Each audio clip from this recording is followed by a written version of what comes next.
رحمت پر بس خوشیاں منائیں، خوش ہو جایا کریں۔ اب محترم حضرات کیا ہوگا جب خوشی منائیں گے؟ آپ نے انتظام کیا، لائٹنگ یہ انتظامات کی ہیں، آپ نے اسٹیج سجایا محترم حضرات، اور ماشاءاللہ مجمع بھی بہت اچھا ہے اور انتظام بھی بہت اچھا ہے، اور مصطفیٰ جان رحمت کی بارگاہ میں یقین جانے ہم کچھ نہیں دے سکتے، لیکن ہاں سبز گنبد سے سنہری جالیوں سے جنت کا پروانہ ضرور مل جائے گا۔ محترم حضرات ان جلسوں کو بس باادب ہو کر بیٹھے، ہنسے نہیں، بالکل ہنسنے کی یعنی ایسے نہیں ہنسے جیسے عادی ہو جاتا ہے آدمی قہقہہ لگاتا ہے ایسے خاموش نہیں، ایسا نہیں ہے کہ ان جلسوں کو کوئی دیکھ نہ رہا، یہ ان کی سرپرستی نہیں ہوتی، ان کی سرپرستی بغداد سے غوث اعظم کیا کرتے ہیں۔ آپ اس کا خیال کیجئے گا محترم حضرات۔ اور دوسری بات یہ ہے میری، آپ حضرات باادب ہو کر کے بیٹھیں، کوئی دیکھے نہ دیکھے مدینے کا تاجدار دیکھ رہا ہے، سمجھ لیں تو خاموشی اختیار کر لیں، اور مصطفیٰ جان رحمت کا ذکر تو اچھے لہجے میں کرو یا کسی کی زبان میں تاثیر نہیں، کیسے بھی کر دے مومن کو مزہ آ ہی جاتا ہے۔ اللہ قرآن میں کہتا ہے وَذَكِّرْ فَإِنَّ الذِّكْرَىٰ تَنفَعُ الْمُؤْمِنِينَ، مومن کو تو بار بار ذکر کرو، ذکر فائدہ پہنچاتا ہے۔ اب کچھ سوچتے ہیں یار یہ بات تو میں نے وہاں سن لی تھی، یہ بات تو یہاں سن لی تھی، بھئی کہیں بھی سن لی تھی۔ اللہ فرماتا ہے بار بار کرو، اور بار بار نصیحت کی ہوئی اللہ تبارک و تعالیٰ فرماتا ہے مومنوں کو فائدہ دیتی ہے، تم بھی سنا کریں۔ اور شرح دلائل الخیرات ایک کتاب ہے، اس کی شرح ہے محترم حضرات، دلائل الخیرات کی شرح کے اندر ہمارے امام لکھتے ہیں، علامہ صاحب کہتے ہیں کہ لوگوں وہ دل ہی نہیں ہے، وہ دل کسی مومن کا دل ہی نہیں ہے جو مصطفیٰ کے نام پر لہک نہ لگے، تڑپنے نہ لگے۔ یہ محترم حضرات، اور نبی کے مرتبے کی بات نہیں تو میں کیا، حضرت جیسے بیان کر رہے تھے محترم حضرات، مصطفیٰ جان رحمت کی شان شوکت کو کون بیان کرے؟ سورہ ضحیٰ کے اندر وَالضُّحَىٰ وَاللَّيْلِ إِذَا سَجَىٰ ہم پڑھتے ہیں ہمیشہ، اس کے معنی پر بھی غور کرتے ہیں۔ ہم کہتے ہیں کہ اللہ تبارک و تعالیٰ نے مصطفیٰ کے چہرے کی قسم کھائی، زلفوں کی قسم کھائی، بے شک، لیکن امام جعفر تو یہ کہتے ہیں لوگوں جو وَالضُّحَىٰ سے مراد ہے وہ مصطفیٰ جان رحمت کی پیدائش کا دن ہے۔ سبحان اللہ، کیا ہے؟ مصطفیٰ جان رحمت کی پیدائش کا دن ہے۔ رہا مقام کی بات تو اللہ کے رسول صلی اللہ علیہ وسلم کے لیے واللیل کی محترم حضرات انہوں نے یہ بھی تعبیر کی ہے، ایک جگہ تو انہوں نے کہا کہ واللیل سے جو مراد ہے نا وہ شب ہے، کون سی شب؟ معراج کی، لیکن دوسرا معنی پیش کرتے ہیں تو کہتے ہیں لوگوں واللیل سے مراد جو ہے یہ مصطفیٰ جان رحمت کی شان طیبہ ہے۔ کیسی شان؟ تو کہتے ہیں احوال وہ ظاہریہ نہیں ہے، احوال باطنیہ مراد ہے۔ کون سے احوال؟ جو کوئی نہ جانے۔ کتنا مقام؟ بہت بلند مقام ہے محترم حضرات، کتنا بلند مقام ہے مصطفیٰ جان رحمت کا۔ تو دیکھیے علامہ رفاعی ایک بزرگ گزرے ہیں، تو یہ بزرگ محترم حضرات حالت خواب میں اڑنے لگے، کیا کرنے لگے؟ بات سمجھ میں آ رہی ہے بھائی؟ یہ سبحان اللہ، اللہ تمام کو بغداد دکھاتے ہوئے مدینہ دکھا دے محترم حضرات۔ اوپر آسمانوں پر گئے، وہ ممکن ہے یہ خواب کے اندر کی بات ہے، تو خواب کے اندر کہتے ہیں پروردگار میں وہاں جانا چاہتا ہوں، اس جگہ کو دیکھنا چاہتا ہوں جہاں مصطفیٰ جان رحمت گئے تھے۔ تو آواز قدرت آتی ہے، خواب ہی نہیں، اے رفاعی میرے مصطفیٰ جان رحمت کے قدم سینے کی اس چھاتی پر پڑے، یعنی میرے نبی کے قدم عرش کی چھاتی پر پڑے اور وہاں پڑے کہ جہاں کسی کا خیال بھی نہیں جا سکتا۔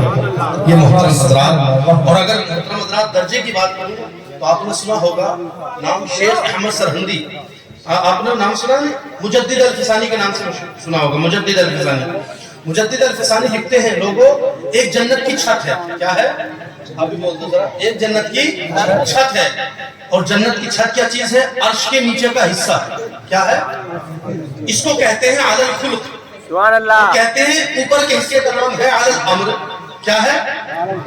جنت کی چھت کا نام علی الخلق ہے، اور عرش کے نیچے کا حصہ ہے، اور عرش کے اوپر کے حصے کا نام علی الامر ہے۔ تو شیخ احمد فاض صاحب فرماتے ہیں لوگوں جانتے ہو میرے نبی کیا ہیں؟ اللہ اکبر، سوال کر دیا، آپ ہی بتا دیجئے نا۔ تو کہتے ہیں لوگوں جنت ہے نا، جنت کی جو چھت ہے وہ عرش کے نیچے کا حصہ ہے، مگر میرے نبی کی اگر بات بتاؤں تو میرے آقا کریم اگر زمین پر چلنے لگے، اس پر چٹائی پر قدم رکھ دے۔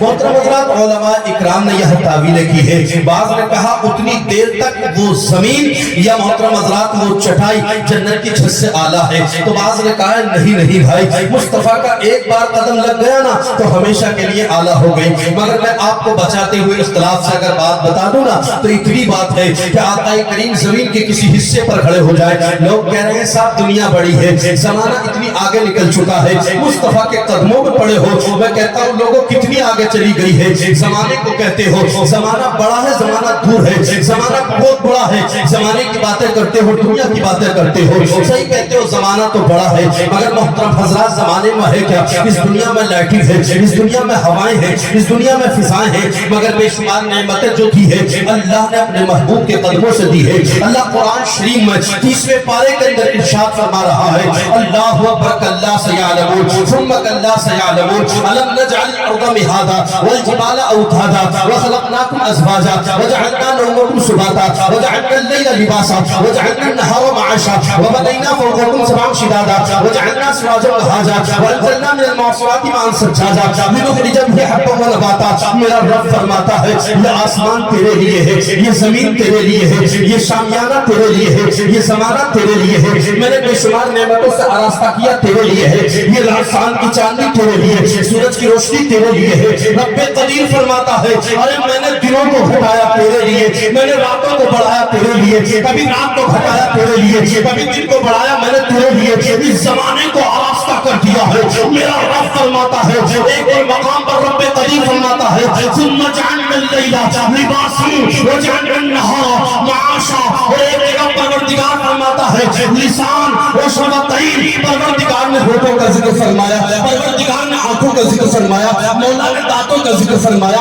اور پروردگار فرماتا ہے میں نے تجھے آنکھیں عطا فرمائی، میں نے تجھے زبان عطا فرمائی ہے، میں نے تجھے بے شمار نعمتیں عطا فرمائی۔ ہمارا تو معاملہ بھول گئے، اللہ نے کان کیوں دیے ہیں، آنکھیں کیوں دی ہے، زبان کیوں دی ہے، سینہ کیوں دیا ہے، ہم تو بھول گئے ہیں رب العالمین نے کیوں عطا فرمایا ہے۔ ارے ہمارا نظریہ ہونا چاہیے پروردگار آنکھ دی ہے مصطفیٰ کا صدقہ، باتیں دی ہے مصطفیٰ کا صدقہ، زبان دی ہے مصطفیٰ کا صدقہ، پیر دیے ہے مصطفیٰ کا صدقہ ہے۔ پروردگار عالم زبان کو تاثیر کا نور بھی دے دیا ہے، اتنا ہی نہیں مولا نے شمار نعمتیں دی مصطفیٰ کی وجہ سے، اور آسمان دنیا کا تو میں کہتا ہوں کون کہتا ہے یہ دنیا بڑی ہے، اور دنیا میرے نبی کے قدموں میں پڑی ہے۔ نعرہ تکبیر، نعرہ رسالت، علماء اہل سنت، مسلک اعلیٰ حضرت، اس کے بعد بڑھا دو۔ رہا سوال دنیا کا کہ کون کہتا ہے دنیا بڑی ہے، یہ دنیا تو میرے نبی کے قدموں میں پڑی ہے۔ محترم حضرات بے شک اللہ نے نعمتیں دی، مگر ان نعمتوں کے آخر میں کہا ثم لتسألن یومئذ عن النعیم، ایک ایک نعمت کے بارے میں پوچھوں گا، بھول جائے گا۔